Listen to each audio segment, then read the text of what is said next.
for the host, or for the headliner of tonight, the producer of this show, the maker of this show. Let's give it up for Zach Hunt, everybody. And keep it going for Chris for doing such a good job hosting everybody. And for every comic you've seen tonight that's came out, welcome to the most canceled Cinco de Mayo show ever. Yeah. Glad you still came. How you guys doing? You having a fun time so far? Yeah. Thank you for sticking around. I'm actually proud. This is like the third show I put together here, and none of them go smooth. Give you a little backstory. None of these have ever went smooth.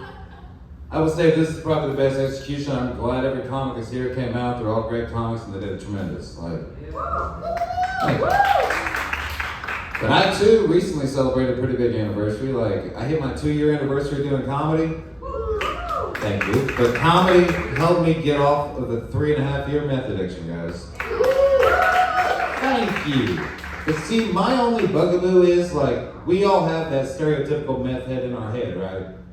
We already conjure an image, because I blame TV. We're not getting good PR when we're doing the meth. But I'll tell you, I was a different kind of method. I was very productive. I worked in landscaping, which, plot twist, that's probably the best thing to be doing when you're on meth. You want to use these hands. My only problem is these hands supposed to be picking up diapers and trash. But what was these hands doing? Collecting 15-foot lumber that fall off trees trying to build a 17th century fence that they adamantly told me they never wanted. Come back one day, I'm look at this haul. They're like, that's great, Zach, but for the 18th time, you're supposed to be picking up the diaper over in the women's parking lot. Why are you digging holes in front of the building right now? Call me Shia LaBeouf. And I've been pretty much addicted. I pretty much get addicted like you get a new apartment. It just switches every year, new setting, new addiction. I've been addicted to spies. Crack was probably my favorite thing I did though, guys. We've all done crack, right? You haven't? Nerds. I got to crack the normal way you do it, cocaine. But for me, me and my uncle, it was more of a bonding thing, you know? He'd come over, we'd sit down, throw on a little WrestleMania, and just smoke some crack. It's a Norman Rockwell painting. But I got sick of hanging out with the uncle because he's a little pinchy. Not like he was when I was a kid, more like he pinched you up my sack. Well, again, not like when I was a kid. He took some of my crack. Again, not like when I was a kid. He stole my drugs. All right? So I just started going to his dealer. And we became best friends, Copper and Todd, Fox in the House. Except Copper and Todd are trying to sell copper as well. And I was better than him, but he was a better bowler than me, and we were best friends. And he did die because he got pulled over by an officer. And he had 33 grams on him, and that's a felony. So he said, oh shit! Tried to swallow it all and choked to death. Yeah.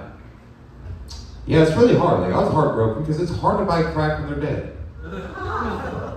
But in general, guys, I just found his death pretty hard to swallow.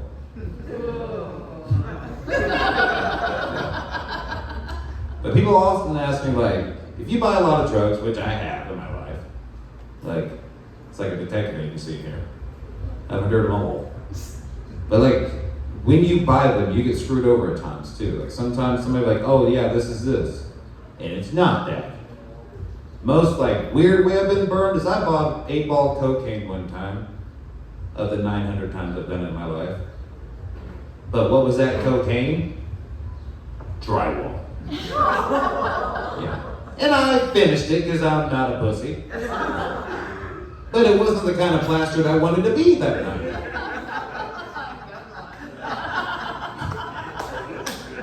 But what's the weirdest drug I've ingested? Really gotten into? You guys, I once smoked frozen pizza cheese. Yeah. Mozzarella. Let me clarify. So as I mentioned, crack looks a lot like mozzarella. Especially at 2 a.m. when you run out. And you're well, what am I gonna do? idea. Get on the floor with your iPhone flashlight and look around every corner. Because science. So what do you stumble upon? Frozen piece of cheese. Yeah. So I've smoked mozzarella.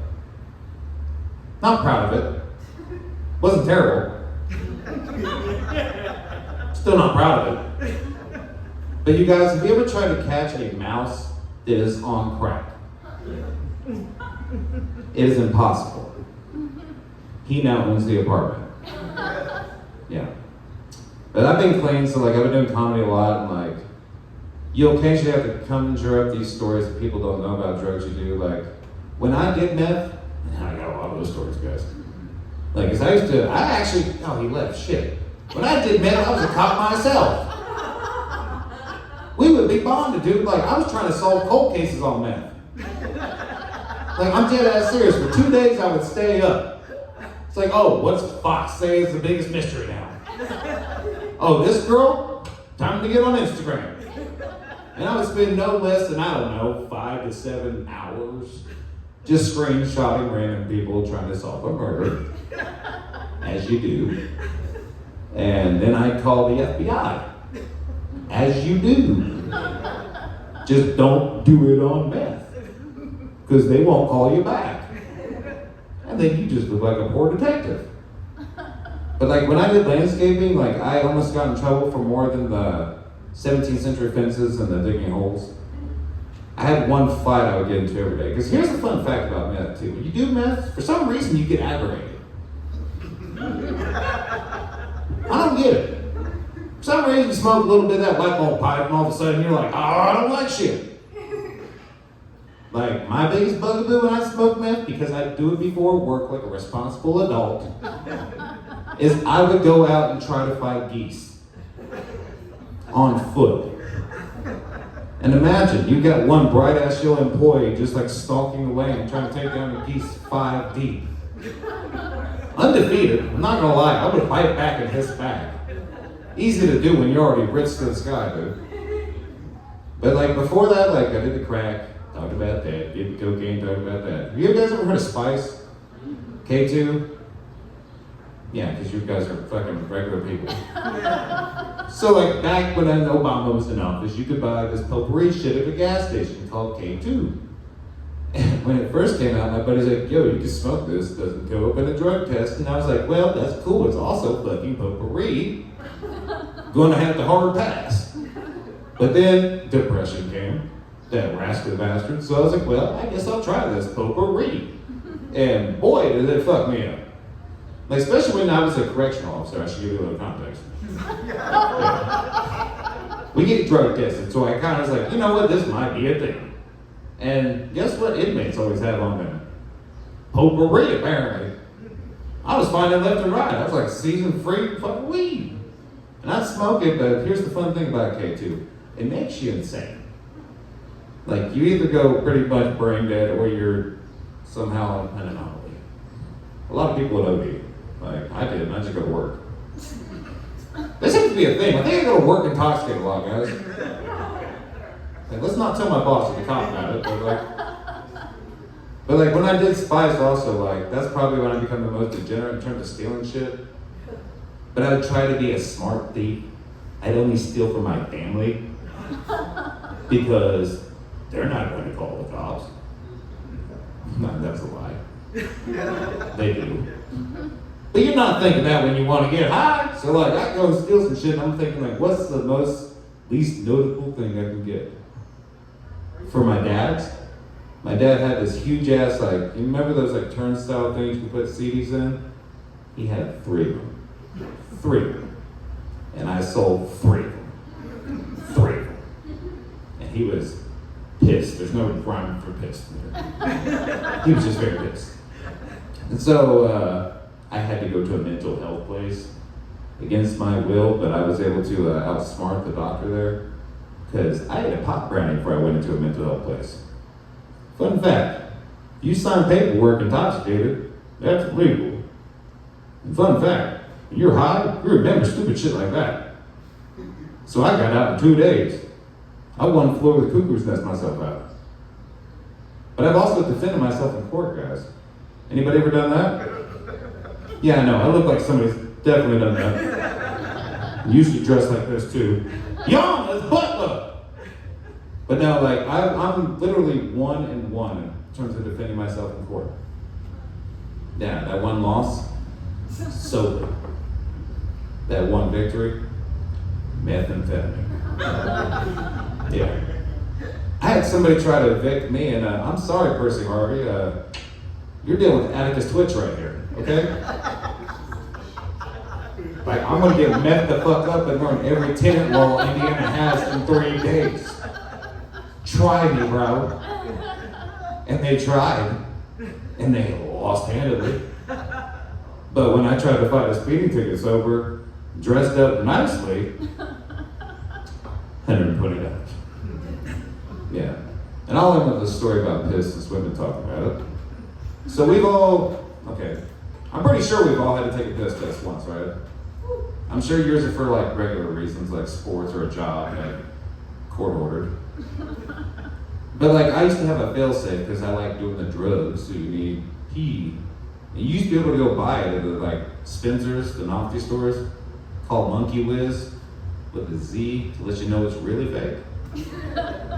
So like I'd buy this fake ZP and I'd use it, and I swear success rate 100%. Till your income is 0%. Now you can't get your monkey pee. Rats. Where's Mighty Joe Young when I need him? So I had to buy my pee like I buy my drugs. Off people. So my friend said, yo, my girlfriend, her pee, pure as the driven snow. No drugs, nothing. And he was not lying. I tried it and I tested it. You know, I didn't do that. I gave it the old Walgreens test and she passed. So I take it to the elaborate ass center I gotta go do this pee at. And I gotta wait 3 weeks like it's a fucking Maury test. But then those results are in and boom! 1, I'm Irish. Cool. 2, I got a job. Sweet! But 3, apparently I got gonorrhea.